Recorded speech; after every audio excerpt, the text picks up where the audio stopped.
Welcome to the New Chemist podcast. We're glad you're listening. Feel free to download this podcast on Google Podcasts, Apple Podcasts, and Spotify. Here on the New Chemist, we discuss chemistry, which simply put is the science of change, as well as the other sciences, careers, community, research, and COVID-19. We're happy you're tuning in. My guest today is Dr. Emery Brown. Thanks for joining me today. It is so good to hear from you. Just briefly, I'll inform my audience about you.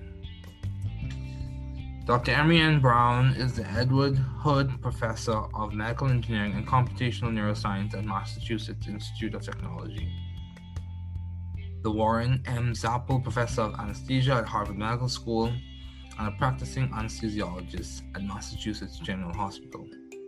Dr. Brown received his BA magna cum laude in Applied Mathematics from Harvard College, his MA and his PhD in Statistics from Harvard University, and his MD magna cum laude from Harvard Medical School. Dr. Brown is an anesthesiologist statistician whose experimental research has made important contributions towards understanding the neuroscience of how anesthetics act in the brain to create the state of general anesthesia. In his statistics research, he has developed signal processing algorithms to solve important data analysis challenges in neuroscience. His research has been featured on National Public Radio, in Scientific American, Technology Review, the New York Times, and in TED Mid 2014. He serves as the director of the Harvard MIT Health Sciences and Technology Program, the associate director of the Institute for Medical Engineering and Science at MIT, an investigator at the Picower Center for Learning and Memory, Department of Brain and Cognitive Sciences at MIT. He's a fellow of the Institute of Mathematical Statistics, a fellow of the National Academy of Inventors, a member of the National Academy of Engineering, a member of the National Academy of Sciences, and a member of the National Academy of Medicine. In 2007, he was given the NIH Director's Pioneer Award. He's also a member of the Association of University Anesthesiologists. These are just a few of his accomplishments. A very distinguished scientist. Please welcome Dr. Emery. Thanks, Dr. Brown, for joining me today. It's so good to have a distinguished scientist such as you on this podcast. So, Dr. Brown, what have been your long-standing interests in the field of science? Can you just discuss some of those?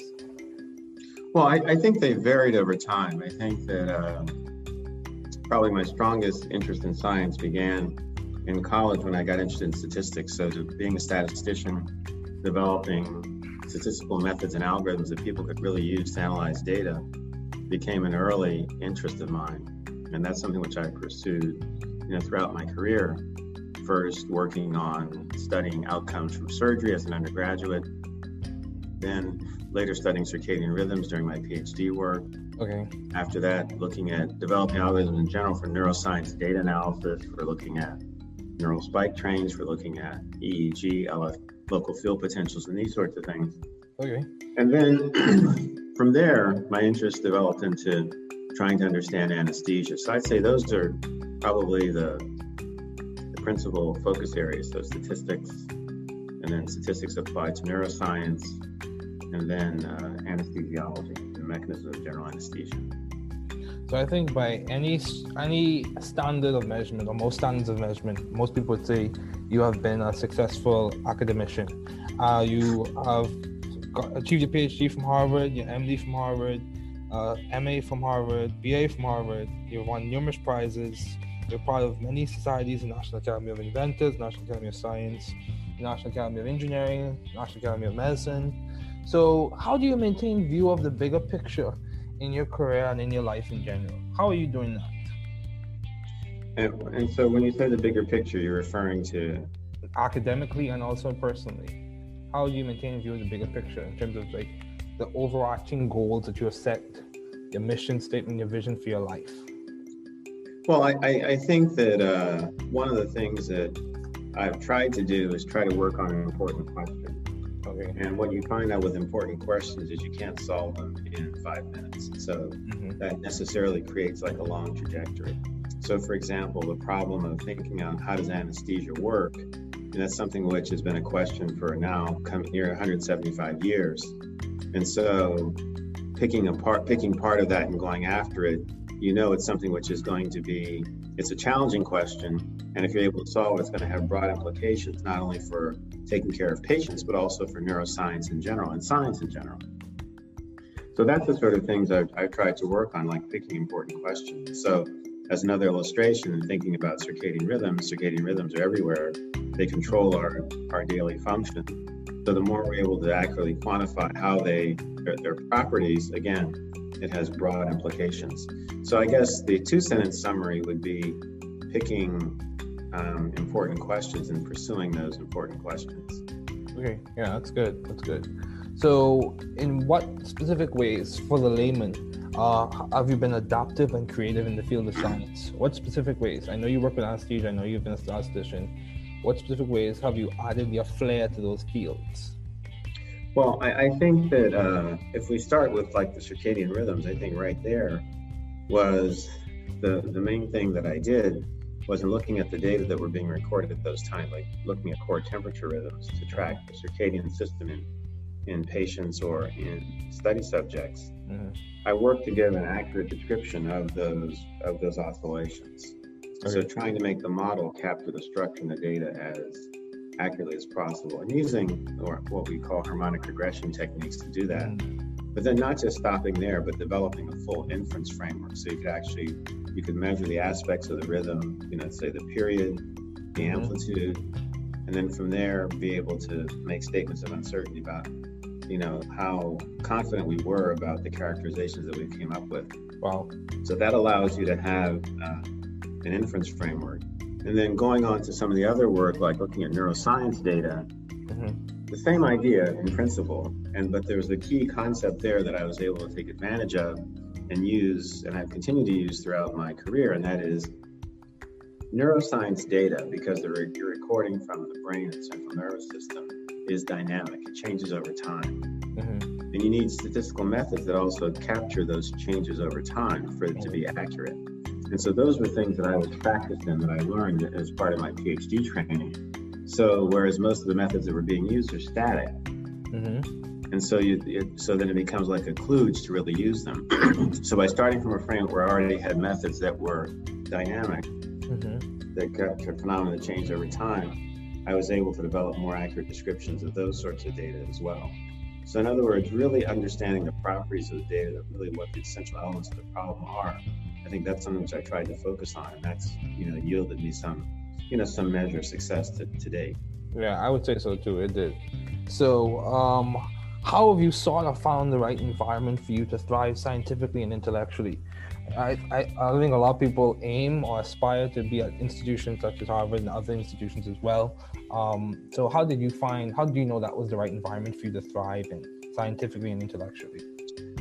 Well, I can't say that I knew it. I mean, I think I was just like any other student starting off at, like Harvard, really in many respects impressed by what the institution had to offer.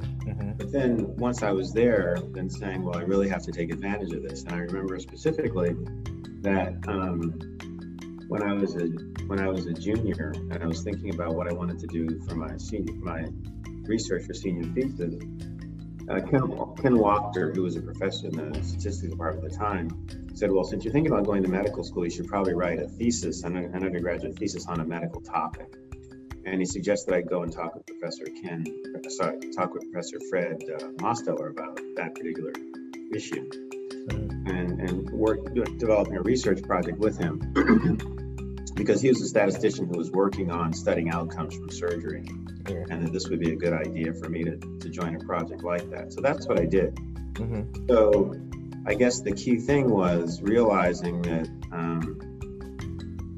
what sort of opportunities were there at Harvard, and then taking advantage of them, because you could certainly be there and not take advantage of opportunities that were there. That's true. I think one of the real things that I think it was the case at the time, I think it still continues to be the case, the opportunity to write a senior thesis with, a leading scholar in an area is something which, was amazingly beneficial for me for the long term. They got to watch up close and personal how, one of the top statisticians in the world did research. I got to see, how he thought, how he interacted with, other scientists, other physicians, with physicians, and it was very helpful for me to think about the sort of scientist, and in my case also physician, that I wanted to be, and the way I'd like to be able to do research. And being very specific, one thing about Professor Mosteller was that he could work with anybody. He could work with the best statisticians, the top physicians, graduate students, postdocs, but he could also work with undergraduates like me. And so having, just basically seeing that, and I can honestly say that's something I've tried to emulate. Oh, wow. That's good. That's definitely good. So, you speak about your desire to attend medical school in your junior year. So how did you delineate or decide between MD, PhD, or MD? Because I think that's a challenge that a lot of people encounter. How did you differentiate whether you want to choose MD, PhD, or MD? Well, I think what happened was I knew when I came to college that I wanted to go to medical school. That was for sure. Okay. And I can't remember exactly whether it was in my sophomore year or earlier that I decided I wanted to do a PhD also. Okay. And once I really fell in love with statistics, which was between sophomore and junior year, I decided I wanted to do my PhD in statistics because I just I really liked statistics. It was just very powerful paradigm, very powerful framework, was and still is. And I just wanted to master that. And I thought that, but I also wanted to be a physician. And I thought, as opposed to just compromising and doing one or the other, why not do both? And that was how I just made the decision, which was a fairly avant-garde idea at the time, because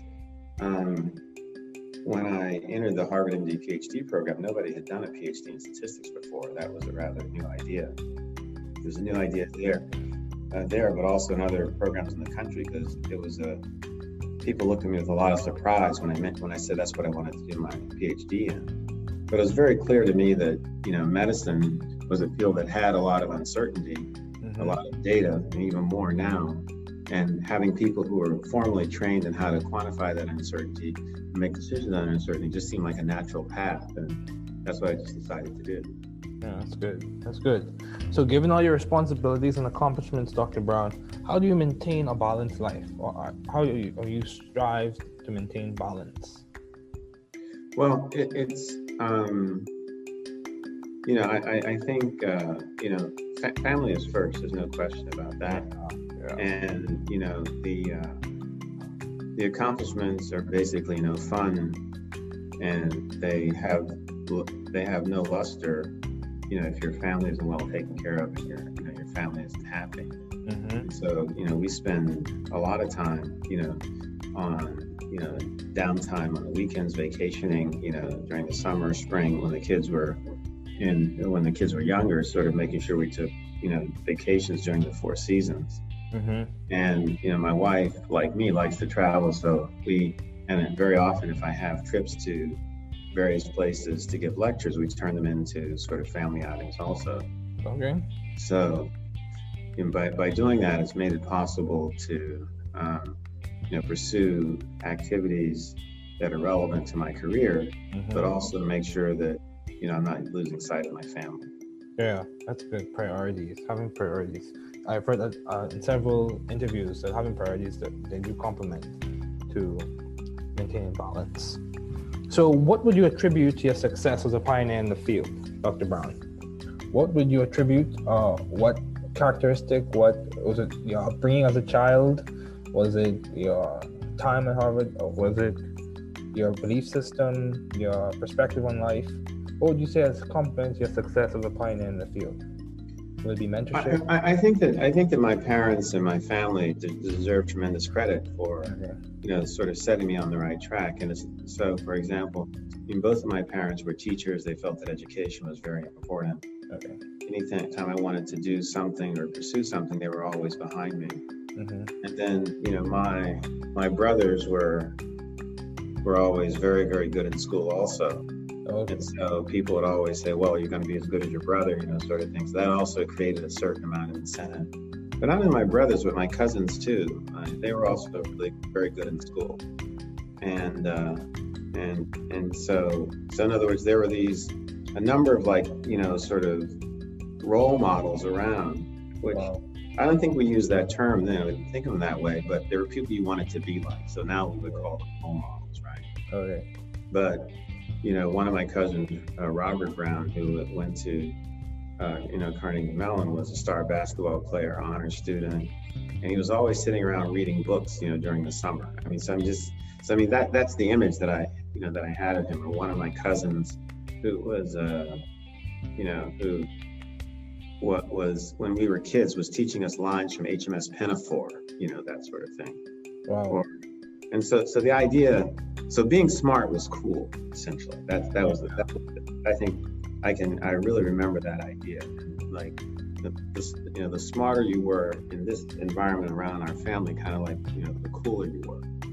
Wow. So, and so I think that kind of instilled this in me. Or for example, like my oldest brother was a very good writer, and my middle brother was a physicist.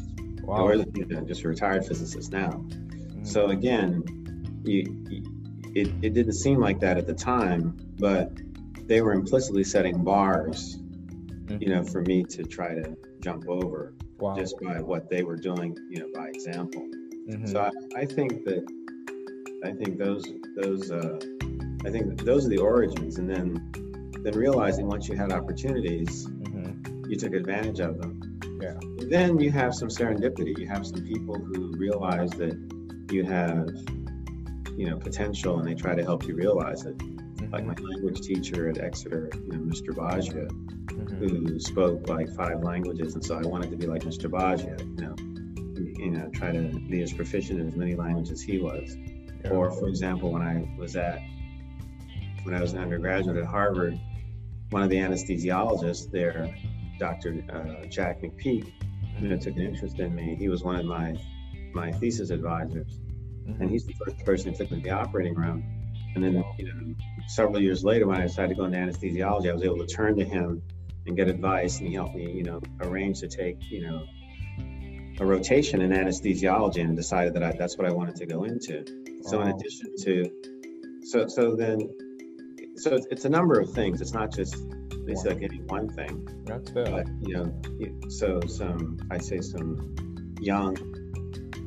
early on, some folks that I really looked up to.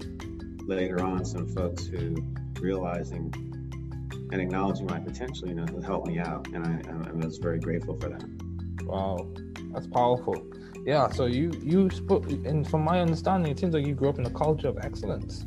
Of course, I'm sure there were things that could have been improved on, but you said you grew up in an environment where it seems like everyone was pursuing excellence. What would you say? Would you say it was your parents or their brothers and sisters that contributed to that? Oh yeah. For example, so my mother's family grew up in Pittsburgh, and my mother and her older sister. So my mother was one of 7 children, okay. And so she was the second oldest, and her sister was extremely smart. Okay. Her older sister. My mother's extremely smart. She graduated from high school when she was 16. Wow. I remember my uncle, who was the next one in line, the third one, was saying to me, he says, your mother and Aunt and your Aunt Anita made it hard for me because they had done so well in school. I had to do well too. That sort of thing. Okay. And, on the other hand, my father was very industrious. I mean, he was someone who was orphaned. He was 14. He and his brother had lost both his parents. They were raised by their grandfather. Wow. But they had someone who, his grandfather, my great-grandfather, was this amazing guy. He was a minister, but he was also a gentleman farmer.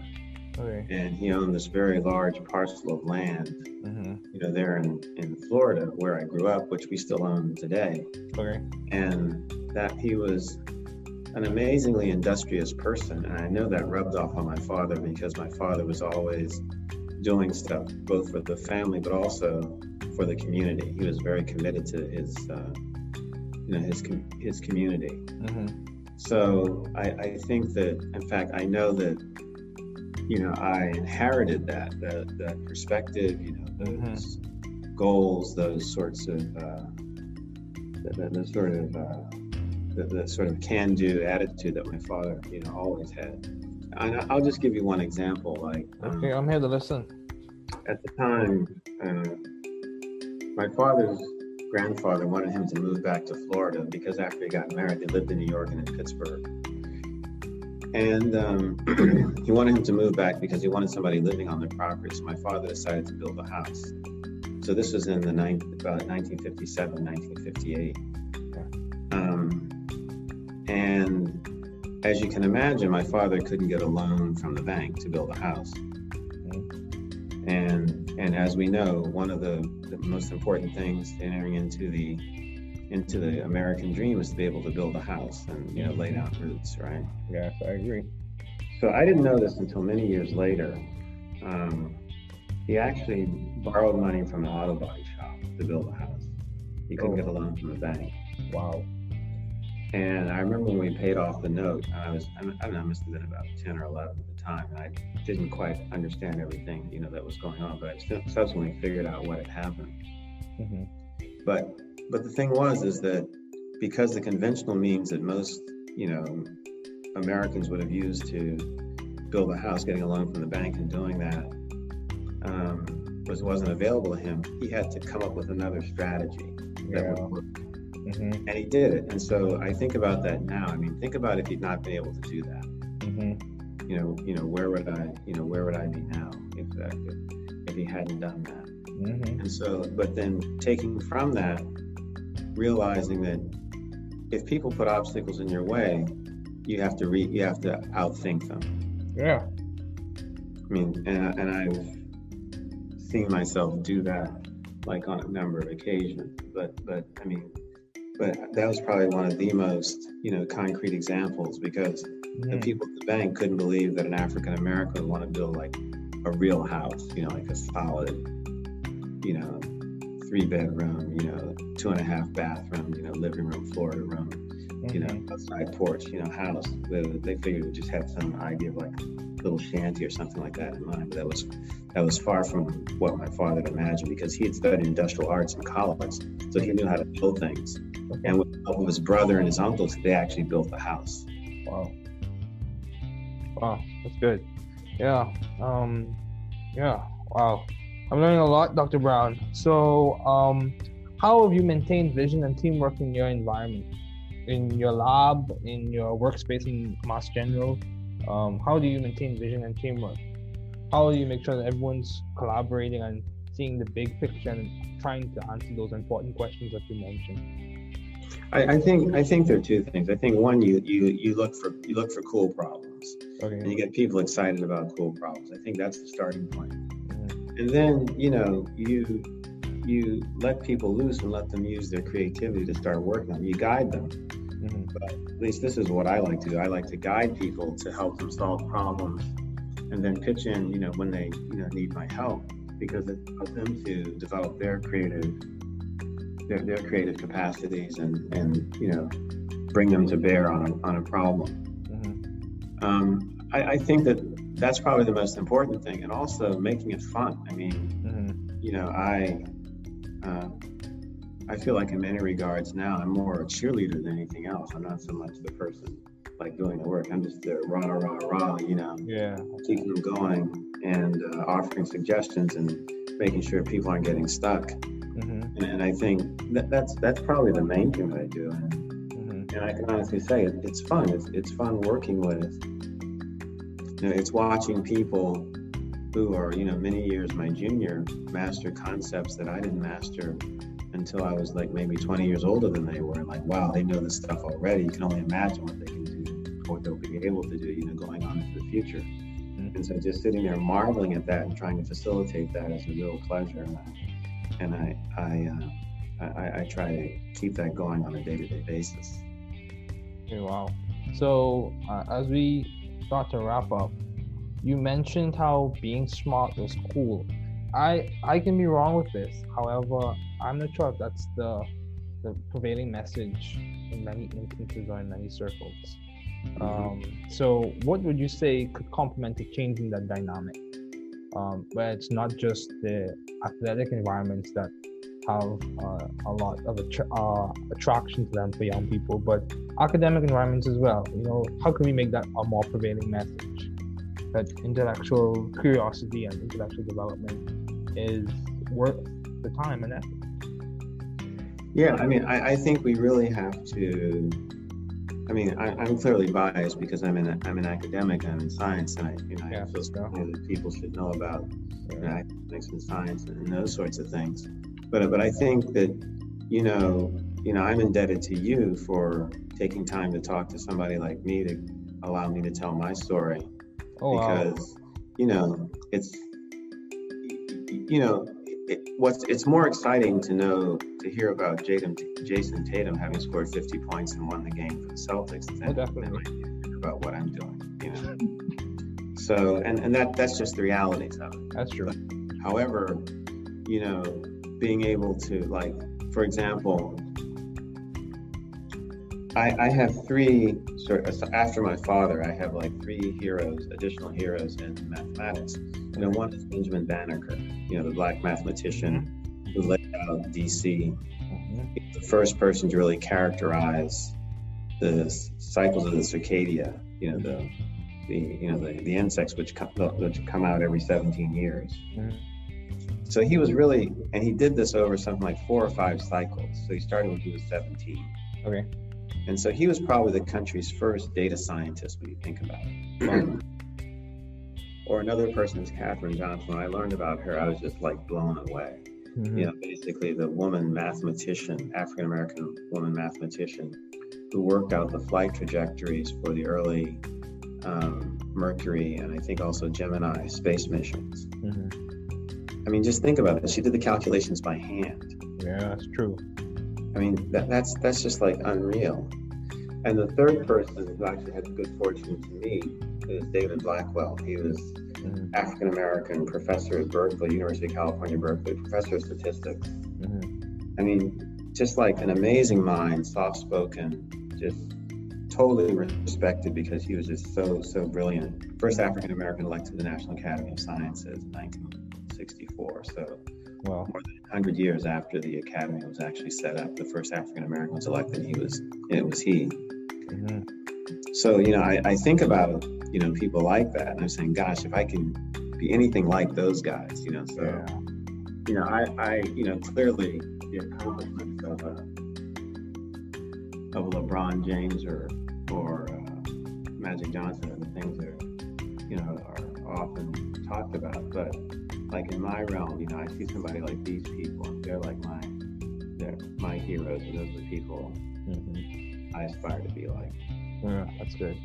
So, as we conclude, do you have any advice to those wanting to pursue the field you are currently working in? So, budding scientists, what advice would you give to those wanting to pursue the field you are currently working in? Whether it be statistics or medicine or just a PhD in general? I think that try to get involved and gain experience early. Okay. I can tell you, I get letters almost every day from students asking to come and work in my group. Okay.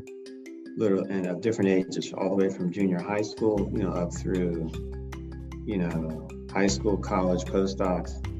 And I'm amazed at what some of these students have told me they already know.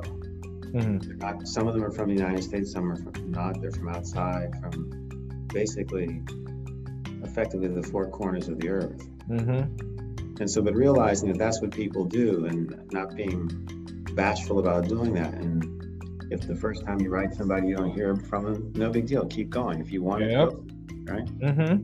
Because it's you're trying to create, because all you need is one opportunity to sort of get your foot in the door. And once you have that and you realize, the other opportunities will open up. And you can see that this is something that students from a number of different backgrounds are actually doing now. I think that students in general, particularly perhaps underrepresented minority students, are a little free to take the same approach. I agree, completely agree. So, what has been some of the most beneficial advice you have received, Dr. Brown? As we conclude, what is the most beneficial advice, or a piece of the beneficial advice you received either from your parents? As you mentioned, they were very industrious and intelligent.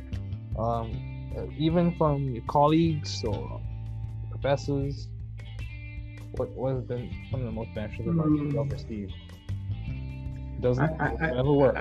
The most, I think a number of things. I think, just in watching like my parents, just like working hard and also, but then encouraging intellectual pursuits, you know.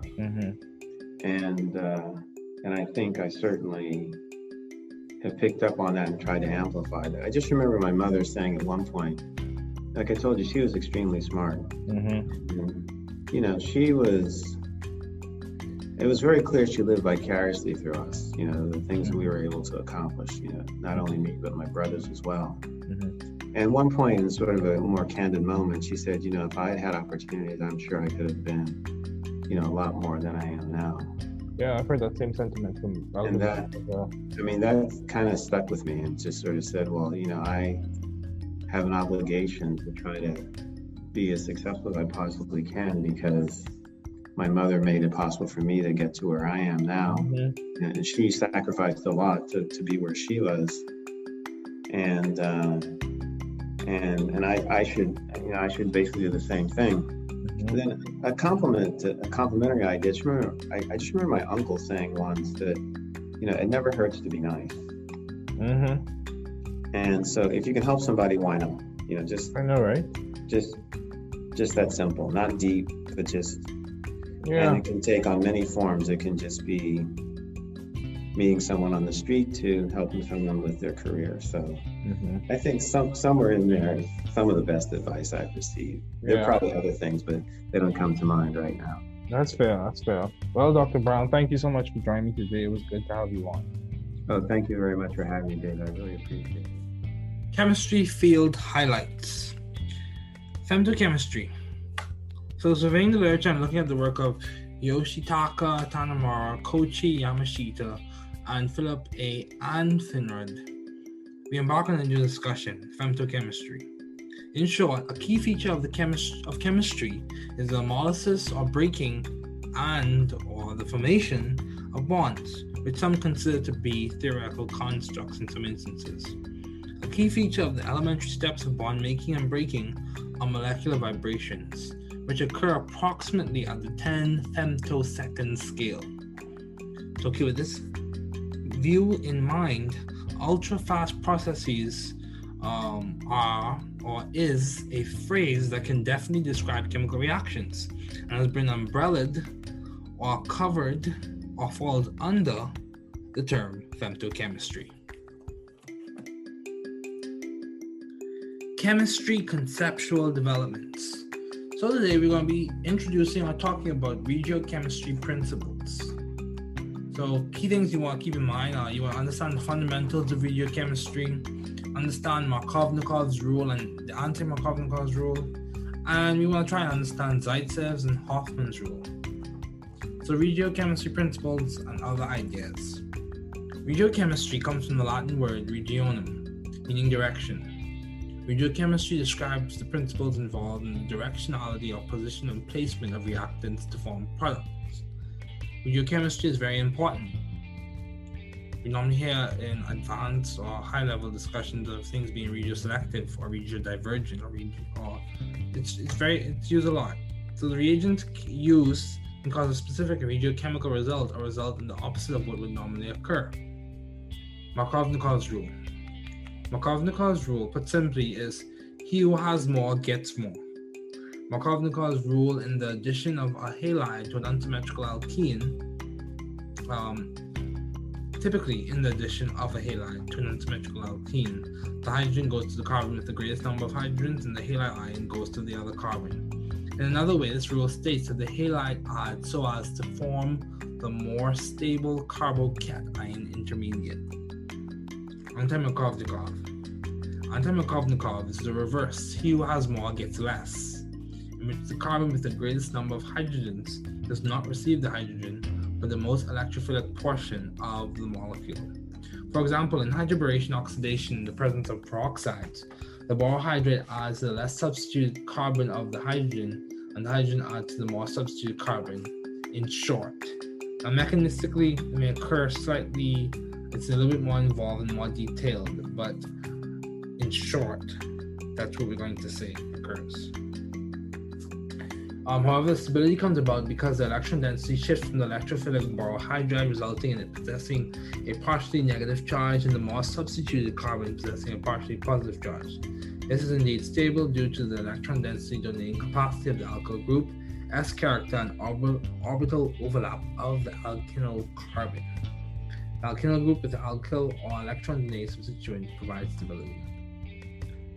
Deutsch's rule. Deutsch's rule is a directionality principle in which the most substituted alkene is favored to the use of a small base, such as ethoxide. Deutsch's rule is very significant and aids in predicting products and elimination reactions. Hoffman's rule. Hoffman's rule is another directionality principle in which the less substituted alkene is favored to the use of a huge or large base, such as straight butoxide. Hoffman's rule is also very significant and aids in predicting elimination reactions. Hammond-Leffler postulate. The Hammond-Leffler postulate essentially states that the product resembles the molecular arrangement of the transition state. In simpler terms, the view on the potential energy hill continues in some ways as you follow through the potential energy journey. So progressing in that direction, we're going to talk about some new stuff today. Again, surveying the literature and looking at the work of Shantanu Roy, Stefan Godeka, and Vladimir Hellman, we embark on the journey of the Bell-Evans-Polanyi principle.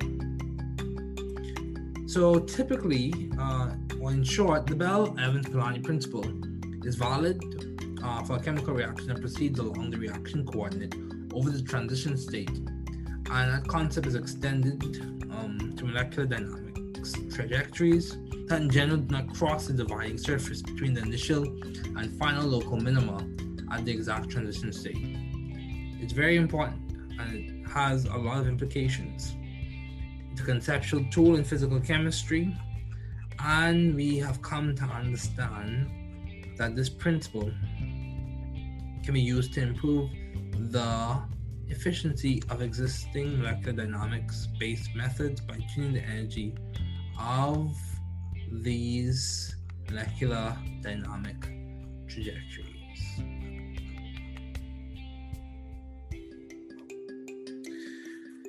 Along with that, we'll be discussing the Dimroth principle or Dimroth rearrangements. These are frequently encountered in heteroaromatic chemistry and was first recognized in the triazole series. This term was coined in 1963 as a convenient way of referring to the isomerization proceeding by ring fission and subsequent recyclization, whereby a ring nitrogen and its attached substituent exchange place with an amino group in a position alpha to it.